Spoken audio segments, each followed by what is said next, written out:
Kakinada city press club లో Christmas వేడుకలు అత్యంత ఘనంగా నిర్వహించారు.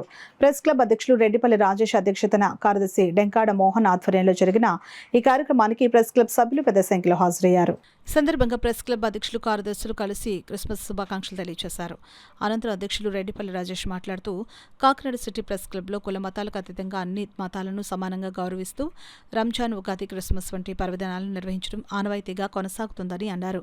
యేసుక్రీస్తు బోధించిన ప్రేమ, శాంతి మార్గాలను ఆచరణలో పెట్టుకుంటూ ప్రెస్ క్లబ్ ముందుకు సాగుతోందని అన్నారు. ఈ కార్యక్రమంలో పాల్గొన్న సీనియర్ పాత్రికేయులు సాయినాథ్ మాట్లాడుతూ కుల మతాలకు అతీతంగా సౌహార్ద వాతావరణంలో కార్యక్రమాలు నిర్వహిస్తున్న కాకినాడ సిటీ ప్రెస్ క్లబ్ సభ్యులను ప్రత్యేకంగా అభినందించారు. ఈ కార్యక్రమంలో ప్రెస్ క్లబ్ సభ్యులు పెద్ద సంఖ్యలో పాల్గొన్నారు. ఇలా వివిధ పండుగలు కూడా చేసుకున్నాము అంటే దీనికి ముఖ్య కారణం అందరూ కలిసికట్టుగా కులమత భేదాలు లేకుండా ఈరోజు క్రిస్మస్ పండుగ సందర్భంగా మా సోదరులు ఎవరైతే ఉన్నారో ప్రెస్ క్లబ్ సోదరులు అందరూ సమక్షంలో కూడా ఈరోజు క్రిస్మస్ వేడుకలు జరుపుకున్నాము. అలాగే ఈరోజు క్రిస్మస్ వేడుకలు జరుపుకుంటున్నామని ఎవరైతే జనసేనకు సంబంధించి జనసేన నాయకులు సంగిశెట్టి అశోక్ వారు తెలియజేశాము. వారు కొంత మాకు సపోర్ట్ చేశారు.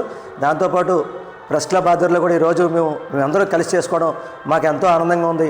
ఈరోజు మా ప్రెస్ క్లబ్ సభ్యులందరూ కూడా ఈ క్రిస్మస్ వేడుకల్లో వారు పాల్గొని వారు కూడా ఈ క్రిస్మస్ పండుగ చేసుకోవడం కూడా మాకు ఎంతో ఆనందంగా అని చెప్పి తెలియజేస్తారు. కాకినాడ సిటీ ప్రెస్ క్లబ్ సభ్యులు అందరి సమక్షంలో కూడా నూతన కార్యవర్గం క్రిస్మస్ వేడుకలు జరపడం చాలా ఆనందకరం.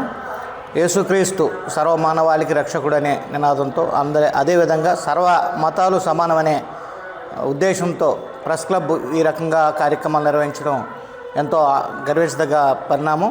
ఇదే ధోరణిలో ఇంకా ఇదే ఐక్యతతో ప్రెస్ క్లబ్ ముందుకు వెళ్ళాలని మనసారా కోరుకుంటూ అందరికీ కూడా క్రిస్మస్ శుభాకాంక్షలు తెలియజేస్తున్నాను.